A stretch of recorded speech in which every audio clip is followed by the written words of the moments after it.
आपण आपल्या व्हिडिओमध्ये पाहणार आहोत की शेतजमिनीची हिस्से वाटप कशी करायची या संदर्भात सविस्तर माहिती। नमस्कार, मी ऍडव्होकेट प्रशांत कोकरे आणि तुम्ही पाहताय लीगल ओशन प्रॉपर्टी नाव। आपल्या सातबाऱ्यावरती एकापेक्षा जास्त नावे आहेत का?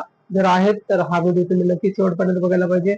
आता यामध्ये शासनाचा जो काही निर्णय आहे तर त्यासाठी आपण हा व्हिडिओ सर्वांपर्यंत पोहोचावा यासाठी आपण बनवलेला आहे। आता शासनाने सामायिक क्षेत्रामध्ये जे काही हिस्से वाटप केलेले आहेत हिस्से वाटप करताना सर्वांचं वेगवेगळे नाव करण्यासाठी बरेच उपाययोजना आपल्याकडे राबवले जातात। त्यामध्ये जे काही शासनाचा निर्णय आहे ज्यामध्ये नेमक्या समस्या काय, शासनाचा उपाय काय, शासनाच्या उपायामध्ये काय सांगतात हे आपण आज आपल्या व्हिडिओमध्ये बघणार आहोत। आता सर्वात प्रथम आपण पाहू शासनाची निर्णयाची पार्श्वभूमी काय, की आता आपण पाहायचं झालं तर डिजिटलायझेशन जे आहे ते प्रत्येक क्षेत्रामध्ये झालेलं आहे, बरोबर।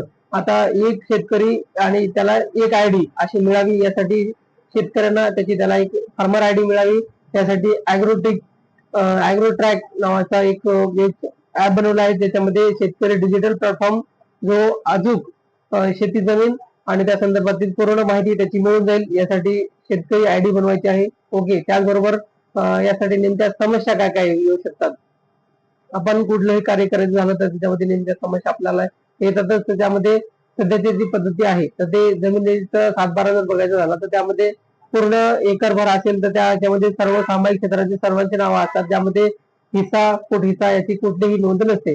ओके, बरोबर। आता अपेक्षित पद्धत जी आहे तर ती अपेक्षित पद्धत आपल्याला सातबारा करायचा आहे तर त्या सातबाऱ्यामध्ये फार्मर आयडी मिळाल्याच्या नंतर सातबाऱ्यावरती शेतकऱ्यांच्या नाव पुढे त्याचं जे काही क्षेत्र आहे ते सर्व क्षेत्र त्याच्या पुढे मांडण्यात येणार आहे। त्यासाठी सामायिक खात्याचा जे काही परिणाम असेल तर ते आपण डिजिटलायझेशन मध्ये आपण करू शकतो। आता शासन हे कुठल्या अंतर्गत करणार आहे, शासनाचा उपक्रम जो आहे तर कलम 85 जमीन महसूल अधिनियम 1966 कलम 85 नुसार शासनाने हा उपक्रम राबवण्याचा घेतला आहे। आणि हा जो उपक्रम आहे तर तो आपला 1966 पासून आपल्या याच्यामध्ये कायद्यामध्ये नमूद आहे, पण त्याची अंमलबजावणी अजून झालेली नव्हती। प्रत्येक व्यक्तीसमोर त्याच्या हिस्साची शेतजमीन नमूद असणे आवश्यक असते। कलम 85 अन्वये कार्यवाही करण्याचे निर्देश आपल्याला सरकारने दिले आहेत। कलम 85 काय सांगतो बघा, सेक्शन 85 काय सांगतो, सर्व सहधारकांना त्यांच्या जमिनीच्या वाटपासाठी काही हिस्से विभागणीचा अर्ज करण्याची कायदेशीर तरतूद आहे। आता आपापलं क्षेत्र आपापल्या नावापुढे असणं हे खूप गरजेचं असतं, ते कळण्यासाठी प्रत्येकाला त्याच्या क्षेत्राची नमूद असणं हे कलम 85 मध्ये नमूद आहे।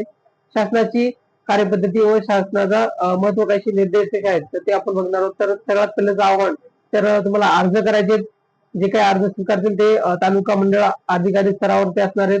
त्याच्यानंतर ही प्रक्रिया जी आहे तर ती अत्यंत सुलभ आणि सोपी करावी हे आहे। त्याच्यानंतर कायद्याचं पालन 1966 कायद्यानुसार कलम 85 नियमाचं काटेकोर पालन करण्यात येणार आहे।